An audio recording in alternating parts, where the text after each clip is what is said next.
He was never in a rush, never out of breath. Moved like the minutes were scared to death. Woke with a light but not with alarm. Just walked to the sink with those weather-worn arms. He didn't preach, didn't plead, didn't try. But when he said enough, the wind stood by. And I watched as a boy who didn't yet see the map he carried was partly for me.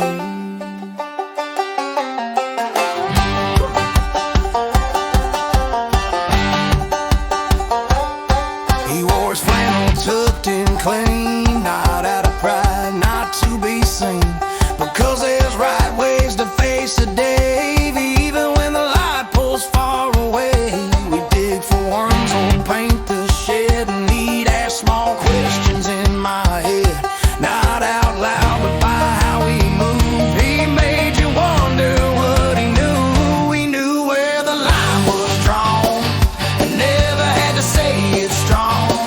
Never drew a gun, never swung a stick, but the dog backed off and it backed off quick. He wasn't loud, but he was sure, the kind of good that don't need pure.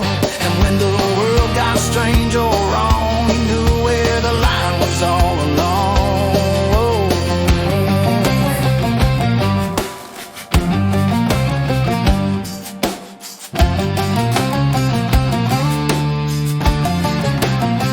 I saw him nodding neighbors wrong, say morning short and move along.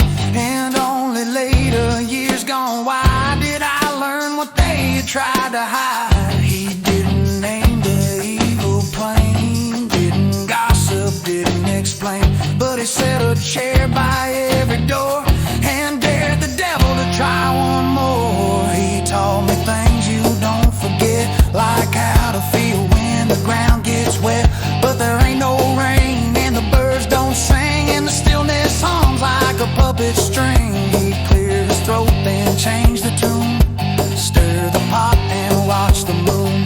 He didn't tell me what he felt, but something always moved when he knelt. He knew where the line was drawn, where truth got bent and hope got calm, where kindness turned just half a shade and something in the air betrayed. He didn't flinch, he didn't flee, but turned the latch and watched the tree. And I never asked, but I always knew he was keeping something from breaking through. Now I walk through stranger years with louder towns and sharper fears.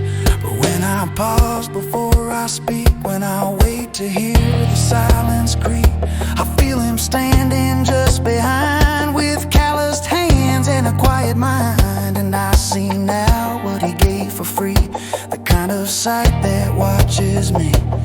He never told me he was brave, never called a soul depraved, but he planted me like he did the trees, with time and dirt and subtleties. And though he's gone, I see it clear, how many ghosts he kept from here, how many nights without my knowing he stopped something dark from growing. He knew where the line was still, and he walked it slow against the will of things that move when no one looks, of shadows not in holy books. He didn't boast, didn't burn